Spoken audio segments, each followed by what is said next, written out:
Bienvenue à tous, aujourd'hui l'objectif de cette vidéo est de vous créer une application dans laquelle vous allez pouvoir avoir un accès par groupe et non plus individuel comme nous avions fait la dernière fois avec un élève, une adresse mail. Ici nous allons le faire avec un groupe et un mot de passe. Voilà, il y a quelques petites astuces à connaître, c'est très rapide et c'est pour l'instant la seule solution que nous avons trouvée pour répondre à votre demande. Allez, c'est parti!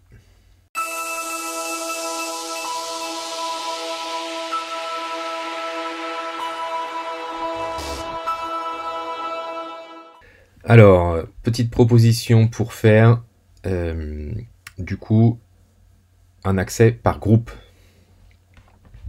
Alors voilà comment nous allons faire. Nous avons notre fichier ici avec nos différents onglets et ici l'onglet groupe. Hein, donc je vais avoir le groupe 1, le groupe 2, etc., etc. Et moi je voudrais que ça apparaisse comme ça, mais que le groupe 1 ne voit que le groupe 1. Voilà un petit peu ce qu'il ne voit pas ces listes-là. Alors on va utiliser une autre solution ici. La solution qu'on avait utilisée c'était un email, mais là ça marche que si on a un email par élève ou alors un email par groupe. Donc là on va utiliser une autre solution. Dans Privacy ici, on va mettre un password et on va le mettre groupe 1 par exemple. Voilà. Donc ça c'est la première étape, mettre un password, un mot de passe quand on arrive sur l'application. C'est-à-dire que chaque groupe aura son mot de passe secret, entre guillemets. Et ensuite, qu'est-ce que je vais faire sur cette page-là? Donc ici dans Layout, et je vais me mettre en détail. Voilà. Et je vais ici, dans le deuxième onglet ici, ajouter un filtre où le groupe est groupe 1. Donc là, il faut bien que j'aille voir dans mon fichier ici le nom du groupe, groupe 1, groupe 2, groupe 3, groupe 4. Donc si par exemple je mets groupe 2, hop, j'ai le groupe 2 qui apparaît. Voilà. Donc ça ne suffit pas, parce que là du coup, j'ai uniquement un accès pour le groupe 1. Donc ensuite, ce que je vais devoir faire ici, donc chacun sa fiche de groupe, je vais devoir dupliquer mon application, mais garder le même sheet ici. Voilà. Et ensuite, cette application-là, du coup, je vais l'appeler dans Général, groupe 2 par exemple.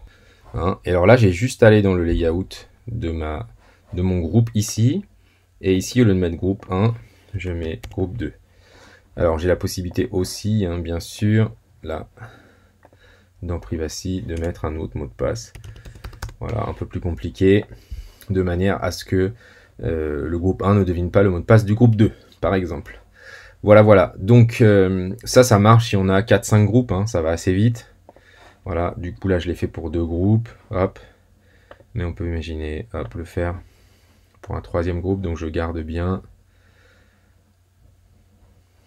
Voilà, ça va quand même malgré tout assez vite.